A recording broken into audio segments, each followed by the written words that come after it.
Well, actually, Finley was quite a surprise for us in the summer of 2012. We found out we were pregnant.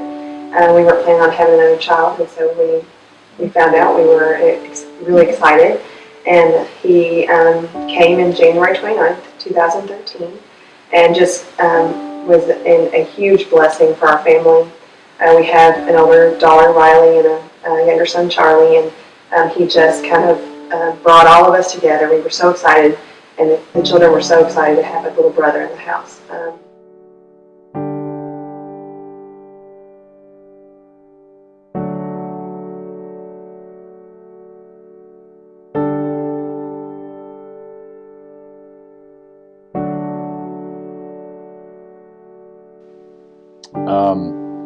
The day started like most days, taking the 3 kids to school. I got to take Riley to school that day. We dropped the boys off at the babysitter, and Riley went to school with me. We did a lot of interviews that day, and so I was bouncing around a lot. Got the call after lunch, probably 1:30, 2 o'clock. Very frantic person on the phone telling me that I need to come quick, that something's wrong with Finley. I slammed the truck into there and bust into the room. And as soon as I get through the door, Officer Brunn and my babysitter are doing CPR on Finley, on the little ottoman. And I'm in shock, I guess, at that time. I don't really know what to do, just trying to figure out what's going on. But by the time I could even do anything, the EMS has already taken over, and they're preparing him to go out, and I'm kind of just following their orders at that time. They kind of just took over me, and we got Finley into the ambulance. They got me loaded, and they came back, and the doctor came and pronounced him dead. Even after that, though, I asked if I could come back there. Chrissy hadn't made it there yet. They couldn't get a hold of her, and she couldn't get through traffic.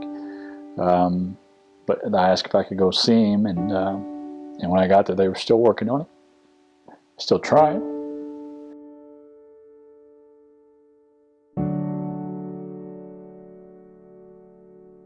Heard about SIDS, and I read literature on SIDS while he was alive.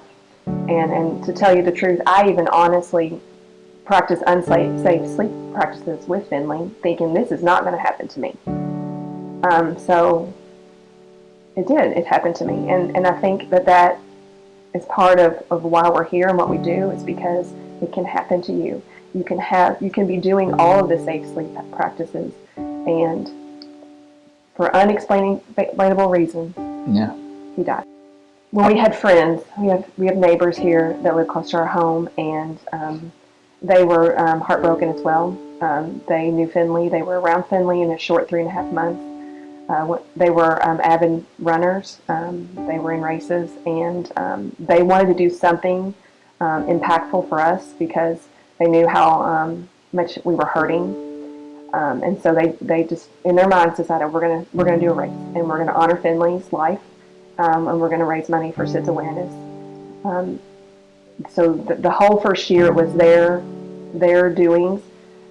In fact, they did not, we were hands off that whole first year because they wanted to protect us. Our emotions were very high, and they did not want it to be a burden on us. They wanted it to be something that we could honestly use to remember Finley with.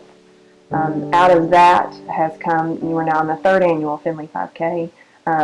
Dwayne, not more than I, so has taken it over from our neighbors, from us, or from them, and now we're kind of in charge of it. And now it's more of, okay, I do a lot for Riley, I do a lot for Charlie, and I no longer can do anything for Finley. This is something I can do for him in his memory and for other babies and their memories. So.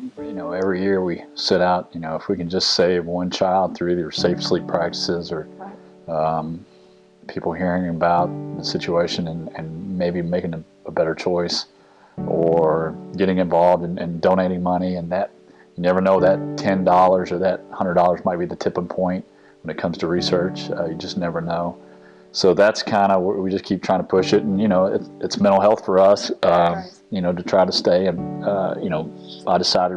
I told folks real quick, we can't let this destroy us, because it easily could, in a very negative way. So, I think it helps our children see how to deal with tragedy. We want to be good examples for them. To see the people that have come out, and I'll say, oh, I had this student 10 years ago and knew this family 10 years ago. I haven't talked to them in a long time, and yet, just by me touching their lives, they've come back to support our lives. It's been, if I could say anything on this video, I would love to say just thank you to the community of Georgetown, because they have been a huge part of our healing process. And we had random people, just show up after Finley died, and here's some food and walk off, or Right. Here's a handmade metal cross that I made for you, and didn't know the guy,